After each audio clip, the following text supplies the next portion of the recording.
Apakah kamu ya ingat keyakinan kelas yang telah disepakati bersama? Apa itu?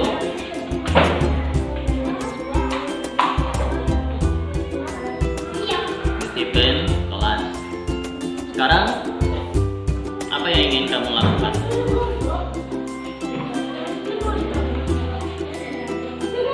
Mematuhi belajar di saat masuk. Selanjutnya, apakah kamu akan melakukan tindakan apa untuk menyelesaikan masalah kamu?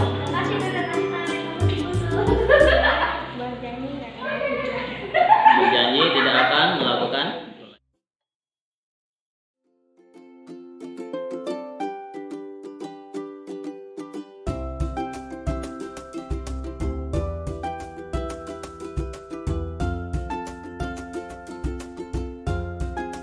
Bapak-bapak, ibu-ibu sini adalah untuk melaksanakan yaitu seminar budaya positif di komunitas praktisi bentuk aksi nyata calon guru penggerak.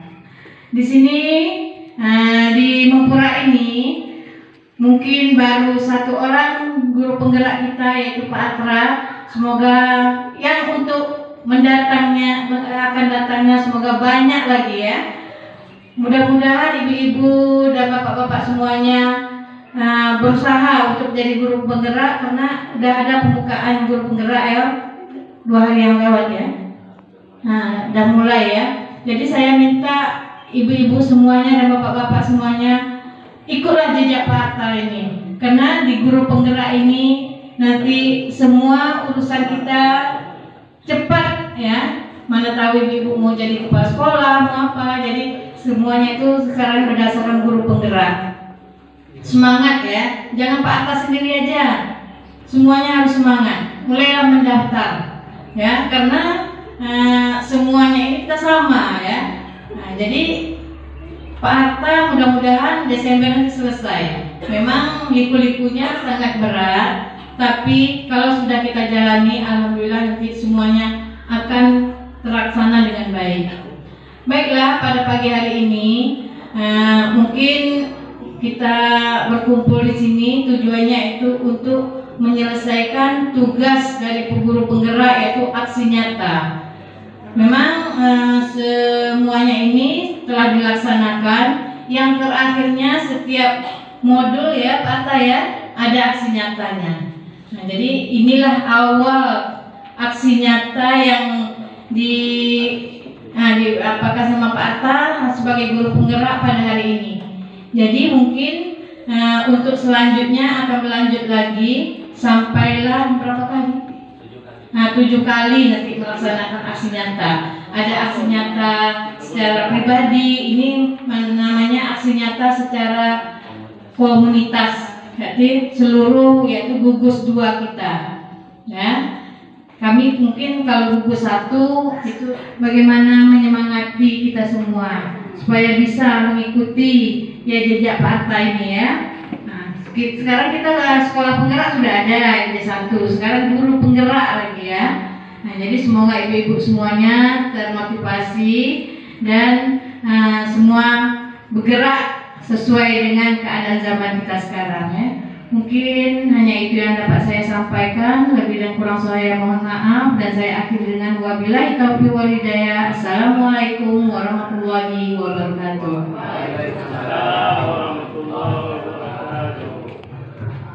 Terima kasih kepada Ibu. Acara selanjutnya yaitu sepatah kata dari pengawas SD, yaitu kepada Bu Hajah Hairani MPD. Kepada Ibu kami persilakan.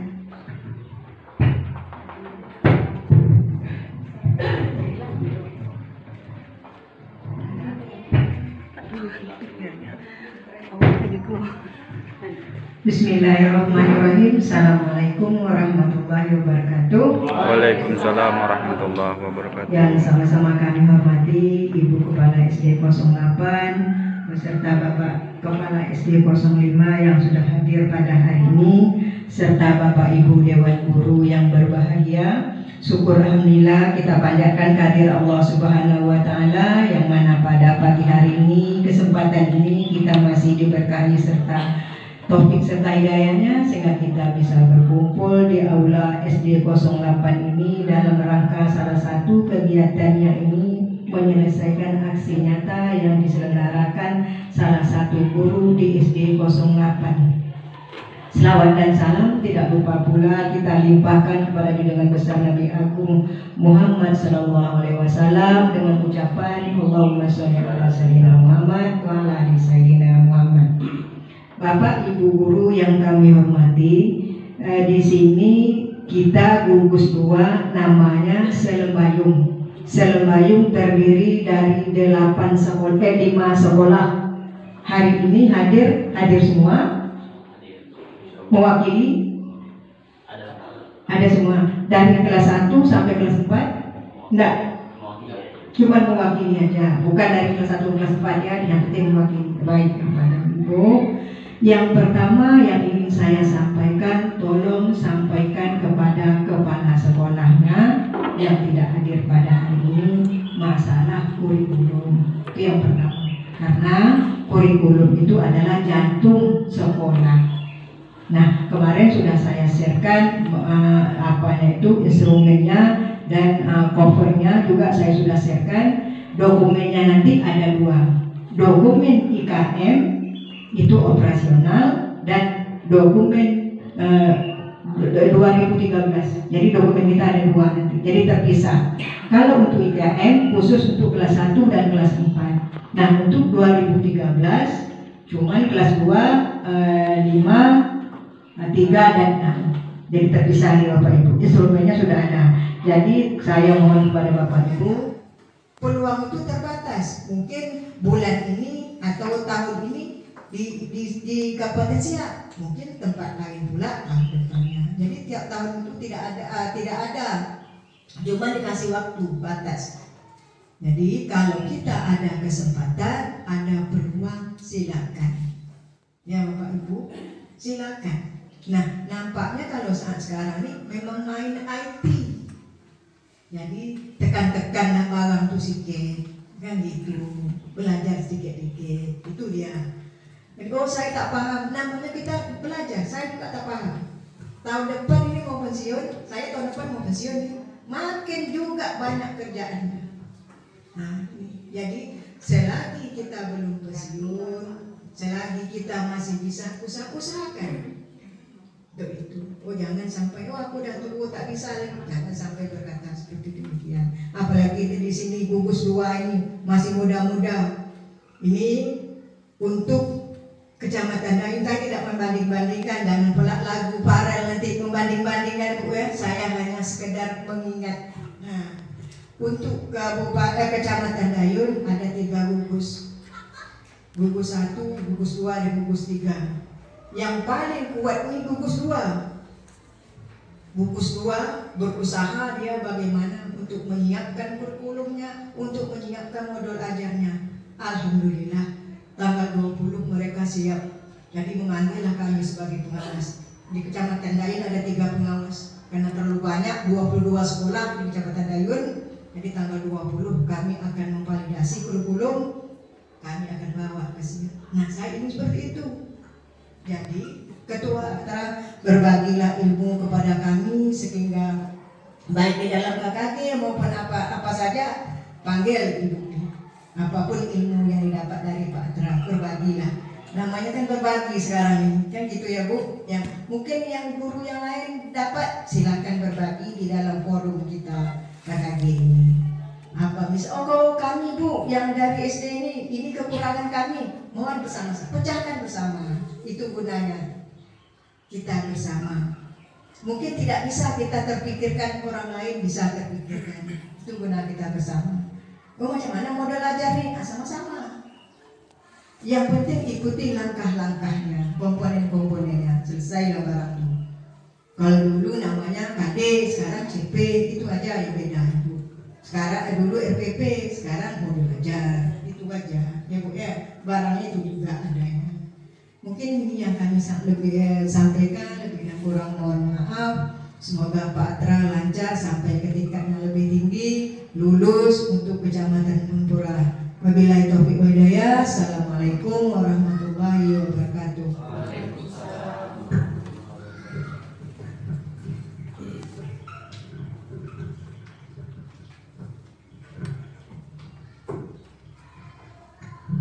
Terima kasih kepada Ibu. Semoga apa yang disampaikan tadi bermanfaat bagi kita semua. Acara selanjutnya yaitu doa dan yang akan dipimpin oleh Bapak Mauludin. Kepada Bapak kami persilakan.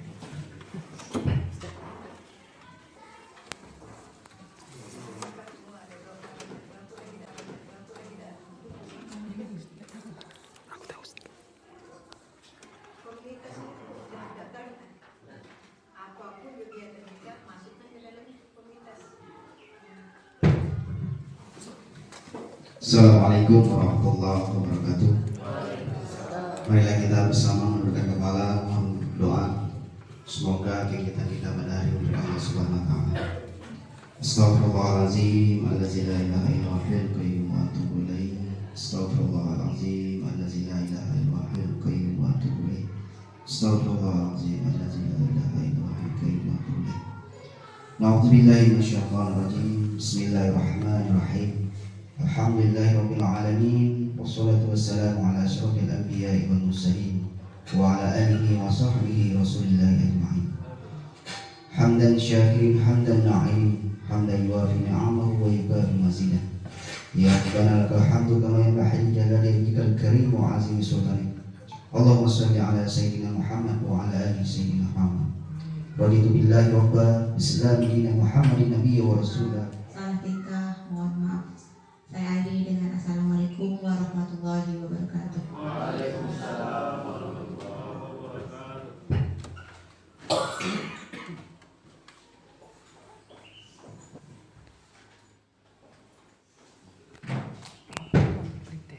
Izin ya Bapak Ibu yang saya hormati, Assalamualaikum warahmatullahi wabarakatuh. Yang saya hormati Ibu pengawas kita, Bu Hajah Khairani SPD MPD, Ibu Kepala Sekolah Bu Dalina Hermani SPD SD, Bapak Zulfan Effendi, Pak Haji Zulfan Effendi SPD, dan rekan-rekan guru, dewan guru yang saya hormati. Sambil nih Bu, sambil seminar bisa diminum dulu atau cemilannya, itu dimakan dulu. Jadi di sini saya mengapa melakukan seminar terlebih dahulu. Itu yang ingin saya sampaikan dulu. Mengapa melakukan kegiatan ini? Di pendidikan guru penggerak ini sudah angkatan kelima, sudah berjalan, dan kemarin tanggal 25 Agustus angkatan 6 sudah berjalan untuk wilayah Riau ini di Bengkalis yang dapat kuota untuk berjalan 7, 8, tanggal 1 sudah mulai. Namun nampaknya itu untuk wilayah khusus, dan untuk regulernya itu angkatan 9. Angkatan 9 dicanangkan bulan September ini juga. Tadi saya konsultasi dengan Pak Mauludin, katanya belum ya, Pak Mauludin ya, belum dibuka ya. Tapi katanya lewat. Tidak apa-apa, kita ikuti aja Bapak Ibu. Nah, mengapa melakukan seminar ini? Di dalam pelatihan atau pendidikan calon guru penggerak ada 6 peran seorang guru penggerak yang harus kami lakukan. Salah satunya yaitu menghidupkan, mengelola, dan memotivasi komunitas praktisi. Itu salah satunya. Tapi yang paling utama yaitu melakukan kegiatan untuk diri sendiri terlebih dahulu. Setelah itu baru di kelas yaitu pemimpin pembelajaran. Setelah pemimpin pembelajaran baru melebarkan pengaruhnya terhadap sekolah. Setelah melebarkan pengaruh terhadap sekolah, barulah nanti dilakukan kegiatan yaitu mengembangkan, mengelola, dan memotivasi komunitas praktisi yang ada. Jadi ini salah satu bentuk aksi nyata kami. Aksi nyata kami ini banyak, Ibu. Sebenarnya ada 12 aksi nyata, tapi tidak semuanya seperti ini, tidak. Ini sudah berjalan 4 aksi nyata, ini yang keempat. Aksi nyata yang pertama itu mengenai filosofi Ki Hajar Dewantara, itu diterapkan di sekelas pada diri kita sendiri. Yang kedua, aksi nyata visi guru penggerak, dan visi ini disesuaikan dengan visi sekolah.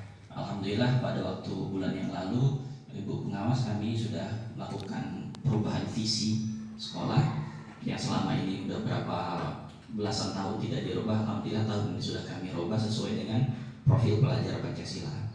Yang ketiga, ke bulan yang lalu saya terapkan untuk di kelas juga. Nah ini yang keempat. Jadi ada 7 lagi kegiatan yang serupa nantinya yang akan saya lakukan. Tapi materi ini sesuai ataupun berjalan sesuai dengan implementasi kurikulum Merdeka. Bapak Ibu bisa lihat di PMM ada nanti budaya positif di sana. Di depan ada Bapak Ibu.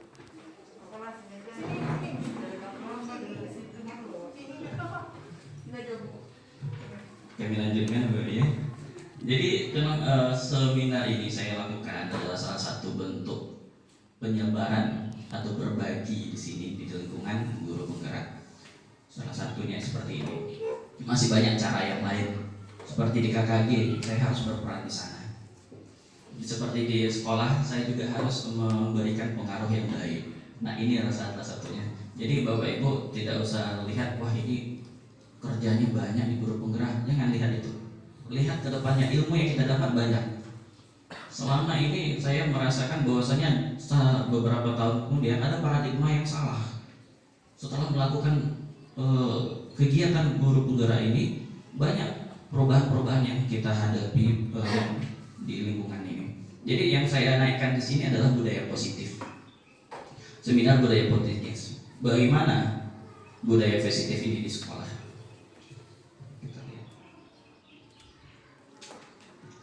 Oke, agenda sudah. Sebelum kita mulai ke seminarnya, saya ingin kesepakatan dulu. Seminar yang kita lakukan ini sepakatnya seperti apa?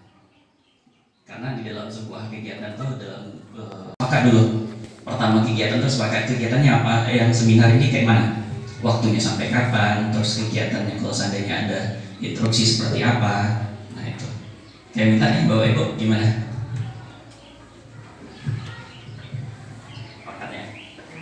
Mematikan HP, mematikan HP. silentkan HP.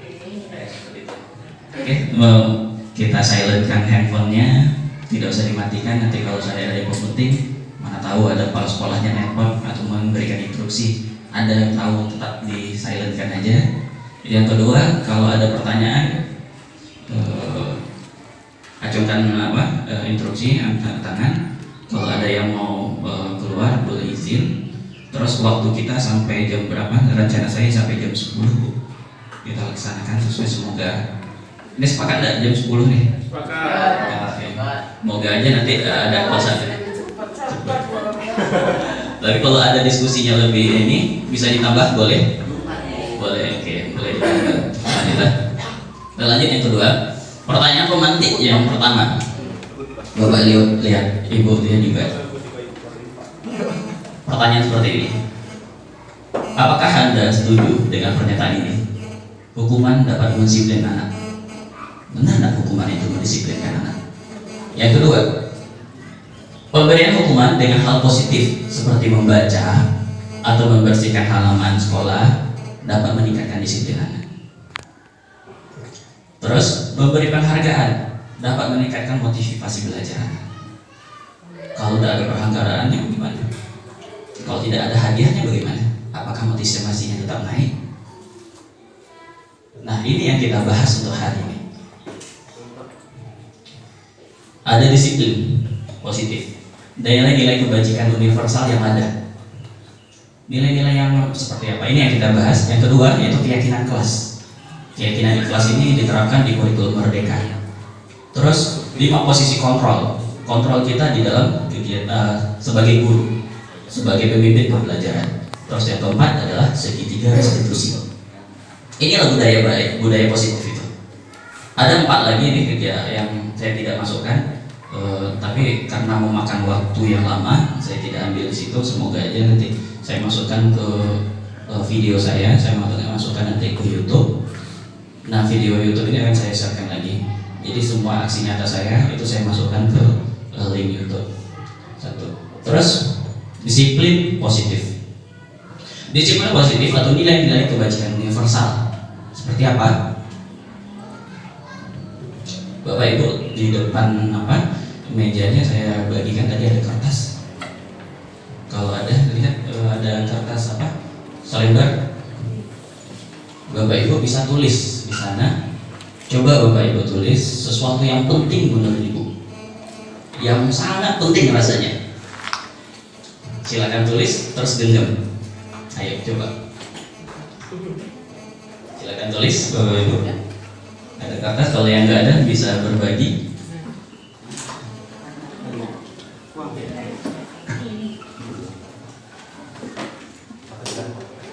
Penting dalam hal apa nih Pak? Apa saja silakan. Ya. Setelah itu digenggam kuat. Udah digenggam Bapak Ibu?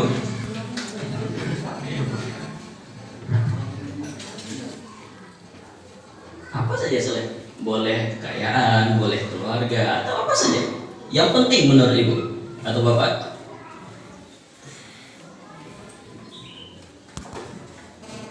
Saya punya rumah mewah, bisa juga.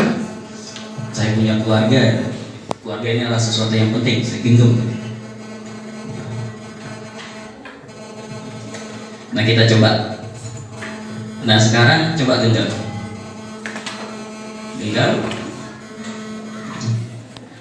Bapak Ibu yang di sampingnya, coba usahakan bagaimana Ibu mengambil kertas itu. Boleh membujuk, boleh mengancam, boleh menghardi, merayu, ataupun menyuap, apa saja agar dapat. Nah, coba. Silakan.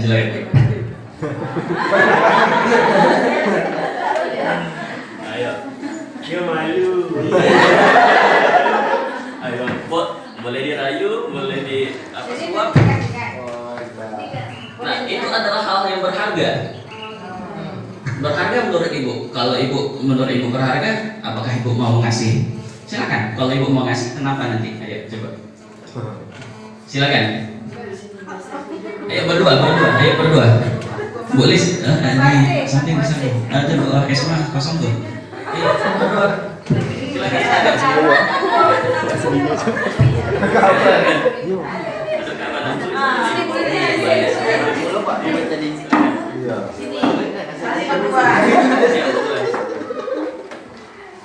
Nah, silakan. Boleh bujuk, boleh rayu, boleh disuap. Saya kasih sekian lah. Saya kasih sini. Gitu.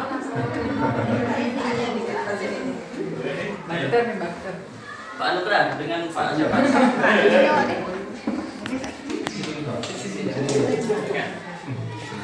Kasihlah. Hal yang penting yang menurut Ibu sangat penting bagi Ibu. Ada Bapak. Silakan. Udah dapat topik? Udah. Dapat? Dikasih? Belum. Sama saya mau kasih-kasih. Kasih ya. Kami jumpa aja. Ada yang bertahan dengan ini punya saya, nggak mau saya kasih ada.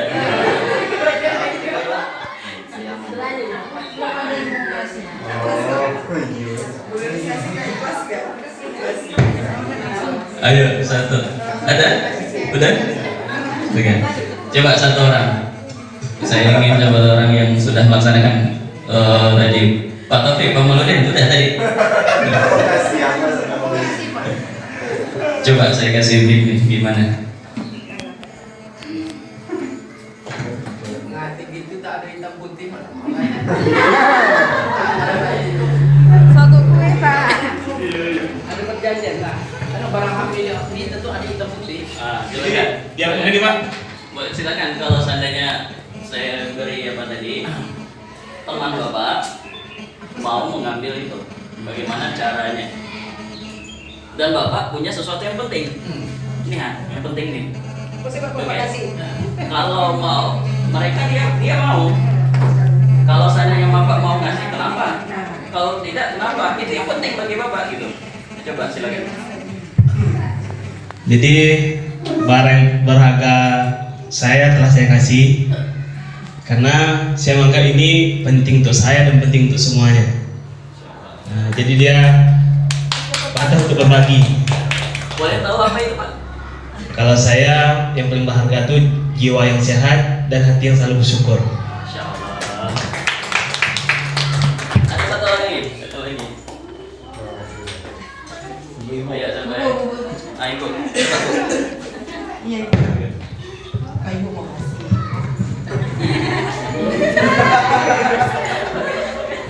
Mau dia kasih. Baik, di sini yang paling penting saya berbagi tadi yaitu keluarga yang bahagia. Menurut saya, walaupun saya tidak bahagia, tapi mau orang lain juga ikut bahagia, maka saya bisa berbagi. Jadi keluarganya yang bagi. Tidak.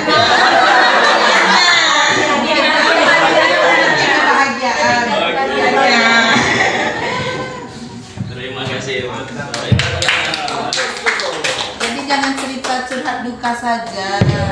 Cerita curhatnya yang bahagia-bahagia. Yang bahagia juga. Gitu. Tadi Bapak Ibu sudah menggenggam sesuatu yang penting bagi Bapak Ibu. Nah, sesuatu yang penting ini kalau orang lain mau, bagaimana komunikasinya? Kalau seandainya Bapak Ibu tidak mau memberi, tentu itu adalah sesuatu kontrol pada diri Ibu Bapak Ibu sekalian. Nah, kalau itu penting, kalau seandainya Bapak Ibu tidak mau mengasihkan, kita tetap bisa tidak mengasihkan. Tapi kalau kita mau memberikan, kita bisa memberikan. Berarti di sini kekuasaannya siapa yang mengontrol tersebut? Diri kita sendiri kan? Bagaimanapun orang seandainya menghardik, mencaci atau menghujat ataupun dia merayu, tapi kalau menurut kita itu penting bagi kita, kita nggak akan kasih. Itu seperti itu. Nah, kalau seandainya menurut kita bahwasanya barang itu tidak berharga, bisa saja kita bagikan. Umpamanya kita ada makanan itu kita bagilah, kita bagi. Ini merupakan sesuatu yang bisa kita bagi. Tapi ada sesuatu yang tidak bisa kita bagi. Nah, kontrol itu pada diri siapa? Apakah orang itu yang mengontrol diri kita? Tidak. Tapi kita sendiri yang mengontrol diri kita untuk melakukan hal tersebut. Nilainya di sini adalah dari kegiatan tadi, kontrolnya pada diri kita. Kita mau ngasihnya kenapa? Kita tidak mau ngasihnya kenapa? Itu kontrolnya pada diri kita, bukan orang lain. Bukan pada yang si perayu. Dirayu-rayu itu bukan sama dia, tapi di diri kita sendiri yang mengontrol hal tersebut. Itu Bapak Ibu ya, dari nilai yang ada ini. Terus bagaimana ilusi kontrol yang ada? Ada perubahan paradigma Bapak Ibu yang harus kita lalui bersama, yaitu yang pertama paradigma stimulus respon. Yang kedua kita merujuk kepada paradigma kontrol. Paradigma stimulus respon ini kita berupaya mengilusikan bahwasanya kita mengontrol murid. Selama ini kita, saya sendiri pribadi dulu itu beranggapan bahwasanya murid itu saya yang kontrol. Mereka belajar tuh karena saya yang ngasih tahu mereka belajar gitu. Ini sebuah ilusi sebenarnya. Dari kegiatan tadi kita tahu bahwasanya kontrol anak murid itu diri mereka sendiri. Terus yang kedua, ilusi bahwa kritik dan membuat orang merasa bersalah dapat membuatkan karakternya. Padahal tidak. Kalau kita buat orang itu bersalah, berarti ada sesuatu negatif pada diri dia, ada komunikasi negatif pada diri dia, dan karakternya muncul nanti. Ada bisa positif, bisa negatif, dan kita tidak bisa beranggapan bahwa itu positif semua. Nah, itu sebuah ilusi juga bagi kita. Terus yang ketiga, ilusi bahwa semua pengetahuan positif, efektif, dan bermanfaat. Bisa saja yang kita berikan itu baik menurut kita, bagi orang itu nggak baik. Bagi anak itu bukan kebutuhan dia, karena dia umpamanya kebutuhan ada 5 kebutuhan anak. Nah, salah satunya itu kesenangan. Waktu itu dia butuh senang, kita kasih tugas, kita beranggapan tugas ini penting bagi dia. Tadi padahal dia butuhnya kesenangan waktu itu. Nah, ini merupakan sebuah ilusi juga bagi kita.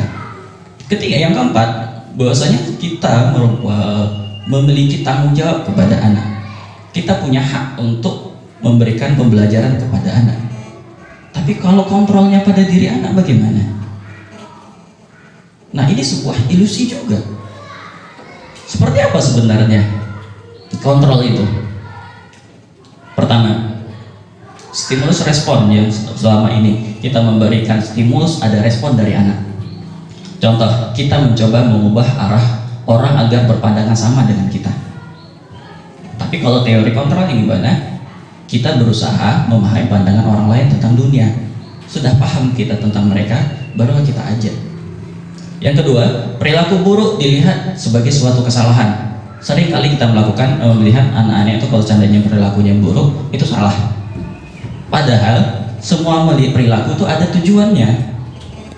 Mungkin dia ada kebutuhan yang dia tidak tercukupi. Nah, itu yang harus kita ketahui. Orang lain bisa mengontrol saya dari kegiatan tadi, tidak kan? Terus apakah saya bisa mengontrol orang lain? Sebenarnya tidak juga. Terus pemaksaan ada pada saat bujukan gagal. Kalau kita nggak bisa bujuk orang lain, bisa jadi ada pemaksaan nanti itu. Sinilah, kalau nggak awas ya, silakan kerjakan nih tugasnya. Kalau nggak awas kau. Nah, sering tuh sama anak. Nah, ini adalah stimulus respon yang membuat suatu budaya yang negatif nantinya pada karakter anak. Apa solusinya? Pada teori kontrol itu adalah kolaborasi dan konsensus. Kita berkolaborasi mengetahui kebutuhan anak itu apa. Kita lakukan diskusi-diskusi, pertanyaan-pertanyaan yang memunculkan pilihan-pilihan baru. Terus model berpikir menang kalah. Kalau di pembelajaran selama ini, saya pribadi, kalau anak itu melaksanakan sesuai dengan saya kerjakan, berarti saya berhasil. Nah, mereka kalah. Waktu itu dia mau bersenang-senang umpamanya. Tapi dalam teori kontrol, kita berhasil, dia juga berhasil. Ketika kita berhasil menyampaikan tujuan kita dan dia tercapai kebutuhan dia. Nah, ini yang teori kontrol itu. Nah, teori kontrol ini merujuk kepada mana? Nilai-nilai kebajikan. Nilai-nilai kebajikan yang universal.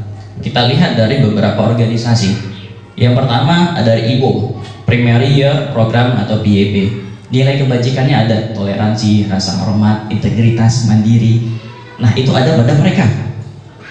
Terus berikutnya dari Heritage Foundation. Nilai yang mereka acungkan adanya cinta Tuhan dan segenap cintanya, kemandirian dan tanggung jawab, kejujuran, amanah, diplomatis, hormat dan satuan, hormat dan santun. Terus bagaimana dengan petunjuk seumur hidup dan keterampilan hidup atau long life work? Ini ada di internasional juga. Ada peduli, penalaran, bekerja sama, keberanian. Ini nilai kebajikan. Terus nilai-nilai kebajikan yang diturunkan atau dikeluarkan pemerintah kita, Diknas tahun 2011, ada 18 karakter, nilai-nilai karakter, ada 18. religius, jujur, toleran, disiplin. Ini kita selalu buat di RPP dulu. Nah, nilai-nilai ini ada. Sekarang nilai-nilai itu dirangkum dalam 6 nilai, yaitu profil pelajar Pancasila, yaitu beriman, bertakwa kepada Tuhan Yang Maha Esa, dan berakhlak mulia, mandiri, bernalar kritis, berbinekaan global, bergotong royong, dan kreatif. Ini nilai-nilai yang universal. Kenapa saya katakan universal? Karena nilai-nilai ini ada pada setiap agama, ada pada setiap suku, ras, bangsa. Kemanapun kita masukkan nilai ini, nilai ini masuk. Tidak akan ada pertentangan di dalamnya. Nah, sesuai dengan yang disampaikan oleh pemerintah kita, pemerintah kurikulum Merdeka, ada 6 profil pelajar Pancasila di situ. Kita lanjutkan. Nilai-nilai kebajikan itu seperti apa? Nilai-nilai kebajikan itu adalah sifat-sifat manusia yang merupakan tujuan mulia yang ingin dicapai setiap individu. Ini yang ingin kita capai. Karakter kita, karakter anak nanti yang kita inginkan. Terus nilai tersebut bersifat universal seperti yang saya sampaikan tadi. Ada lintas bahasa, lintas suku, agama, latar belakang. Nilai ini tetap bisa masuk. Seperti disampaikan oleh Dr. William Glasser, setiap perilaku perbuatan boleh memiliki suatu tujuan. Tujuan ini yaitu nilai ini tadi. Begitu juga dengan motivasi oleh Dian atau Gosen. Kita lanjutkan, kita eksplorasi konsepnya, yaitu keyakinan kelas. Nilai-nilai ini kita tuangkan di dalam kelas. Nilai-nilai yang sudah ada sebagai guru pasti di kelas kita terapkan. Bagaimana keyakinan kelasnya? Mengapa keyakinan? Mengapa tidak aturan saja? Umpamanya peraturan kelas. Peraturan kelas datang 15 menit sebelum bel berbunyi, atau waktu berbunyi anak-anak berbaris. Kenapa harus keyakinan? Coba ketahui kita di jalan tadi. Ada aturan menggunakan helm. Menggunakan helm kita semua. Terus mengapa tidak memiliki peraturan, kita memiliki peraturan 3M? Waktu COVID kemarin ini wajib kita lakukan. Kenapa ada aturan tersebut? Terus mengapa kita melakukan peraturan yang harus datang tepat waktu? Nah, kegiatan itu, motivasi yang muncul dari aturan-aturan itu adalah motivasi yang muncul dari luar diri kita. Seperti umpamanya menggunakan helm, kan muncul dari luar aturannya. Tapi kalau seandainya kita beranggapan helm ini menjaga saya untuk selamat, berarti nilainya muncul dari diri kita sendiri. Nah, keyakinan itu keyakinan itu muncul dari diri kita sendiri, bukan orang lain. Nah, ini posisinya Bapak Ibu. Peraturan kelas itu mempunyai lingkup yang sangat kecil. Kalau tidak ada aturannya, dia balik lagi. Seperti anak-anak kita berupaya anak-anak itu belajar di kelas. Kalau kita ada, dia belajar. Kalau nggak ada kita, belajar lagi. Nah, ini peraturan itu cuma hanya di segitu lingkupnya. Kalau ada bagaimana, kalau tidak ada bagaimana, cuma situ. Tapi kalau keyakinan kelas lebih dari situ. Umpamanya saya anak yang belajar di dalam kelas, berarti dia punya keyakinan dia harus belajar di dalam kelas. Kalau dia belajar, saya anak yang belajar sungguh-sungguh, berarti dia mempunyai keyakinan bahwasanya dirinya adalah anak yang bersungguh-sungguh dalam belajar. Setelah keyakinan kelas ini muncul dalam satu kelas dan kita terapkan dalam setiap kelas, maka akan muncul lingkungan yang positif, lingkungan yang mempunyai perilaku yang positif. Setelah lingkungan ini muncul berkelanjutan, maka ini akan menjadi budaya. Kalau sudah jadi budaya, dia akan terus berkelanjutan ada. Kalaupun tidak ada pencetus awalnya, yang mencetus awal itu nggak ada, dia tetap akan ada terus. Contoh Bapak Ibu, ada kita bersalaman di waktu pagi. Masih ingat kita orang yang pertama kali nyuruh bersalaman di sekolah itu? Tidak kan? Nggak tahu kita bersalaman itu dari siapa pertama sekali. Tapi kita terapkan sampai sekarang. Nah ini sudah menjadi suatu budaya. Kalau sudah budaya dia melekat. Nah ini yang ingin dicapai dalam budaya positif. Kita lihat perbedaannya. Ini salah satu diambil dari TK Darba Wanita Persatuan. Kesepakatan kelas, sama-sama kesepakatan kelas. Datang tepat waktu, mengucapkan salam. Terus menjaga kebersihan kelas sekolah, berdoa sebelum dan sesudah kegiatan, aktif dalam pembelajaran, tertib. Ini peraturan kelas biasanya. Nah syaratnya kita bedakan. Kami guru dan murid yang saling menyayangi. Berbeda dengan yang tadi. Yang kedua, kami murid yang semangat belajar. Apa ya nilai yang ada di situ? Ada nilai keyakinan bahwasanya yang pertama, kita sebagai guru dan murid saling menyayangi. Berarti kalau seandainya tidak menyayangi, itu bukan kita. Nah itu. Begitu juga dengan murid yang semangat belajar. Kalau kita punya keyakinan, kita berikan di kelas itu keyakinan kelas. Kami murid yang semangat belajar. Berarti kalau tidak semangat belajar, bukan murid situ. Berarti di kelas itu punya semangat belajar yang tinggi. Nah nilai dari situ dimunculkan. Munculnya nilai itu dari diri sendiri anak. Nah siapa yang menyusun ini? Sebaiknya yang menyusun ini adalah anak itu sendiri, murid itu sendiri, sehingga muncul nilai-nilai dari diri kita sebagai, sedangkan guru itu sebagai fasilitatornya, memfasilitasi kegiatannya. Bagaimana melakukannya nanti kita lihat perbedaan. Keyakinan kelas pada peraturan contoh selalu mengembalikan buku ke tempatnya. Keyakinan kelas yang muncul, nilai yang muncul di situ adalah tanggung jawab. Tanggung jawab muncul di situ. Bagaimana kita menuliskan nanti keyakinan di kelas? Kita bisa rubah kata-katanya. Kita buat keyakinan kelas. Umpamanya, kami membaca buku, kami meletakkan buku di dalam lemari. Bukan lagi mengembalikan buku. Kalau mengembalikan buku, berarti ada yang tidak mengembalikan.